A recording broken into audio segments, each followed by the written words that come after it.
Oral questions by members. Member for West Vancouver Capilano. Mr. Speaker, every day there is another catch and release horror story. Tyler Newton is a violent, prolific offender who was convicted in the unprovoked fatal knife attack of an unsuspecting stranger on a bus. This is a dangerous high-level criminal, high-risk criminal, currently facing charges for aggravated assault and assault with a weapon.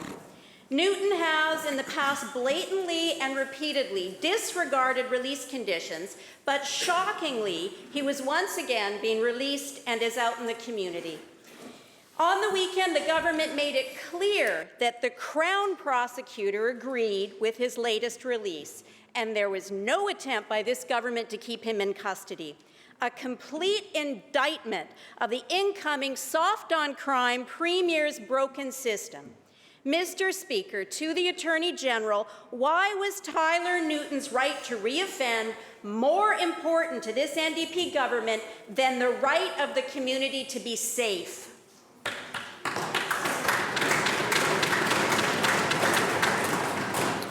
Attorney General. Thank you very much, Mr. Speaker. We obviously share the member's frustration with this horrific act.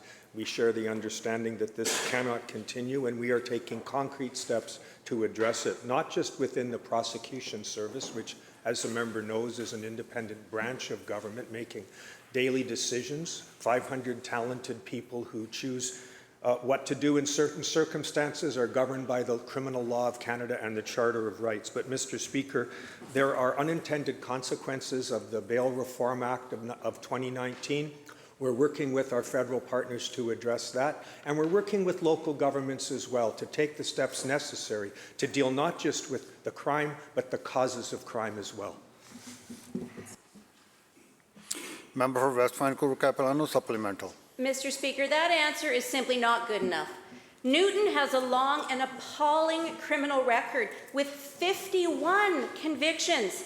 He's described in parole documents as someone with, quote, consistent disregard for the law, pro-criminal attitudes and values, and a high-risk and high-needs offender who has not mitigated that risk. He is a violent, prolific offender who has a history of blatantly violating release conditions, yet he faces no consequences. He is being released again because of the incoming soft-on-crime Premier's Catch and Release program.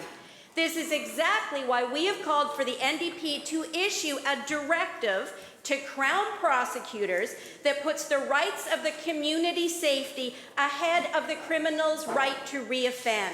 So, Mr. Speaker, to the Attorney General, when will the NDP scrap this incoming soft-on-crime Premier's catch and release system that keeps violent, prolific offenders like Tyler Newton out on our streets? Attorney General.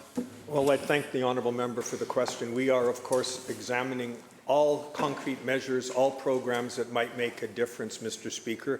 As the member knows, we commissioned an independent report that made 28 recommendations. Those recommendations are being examined very closely to see if we can come up with a comprehensive response. Mr. Speaker, it's important that we know that social investments need to be made so we can deal with the offenders as individuals. There was a program called the Prolific Offenders Management Program that managed to cut this repeat offending by 40%. The former government chose to cut it. We have reinstated that program.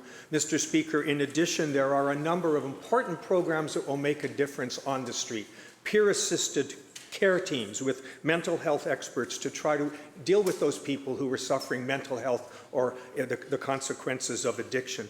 Mr. Speaker, we are spending up to $114 million in the last budget to have 500 people housed in complex care housing, which is something that was recommended by the experts. We also are making sure that people who are released from our penal institutions have wraparound services for not just 30 days in the past, but now 90 days, and for every single correctional facility in the province, this program will be applicable. Mr. Speaker, when they were in government, the opposition did none of those things. We intend to continue doing that in partnership with local government and with the federal government.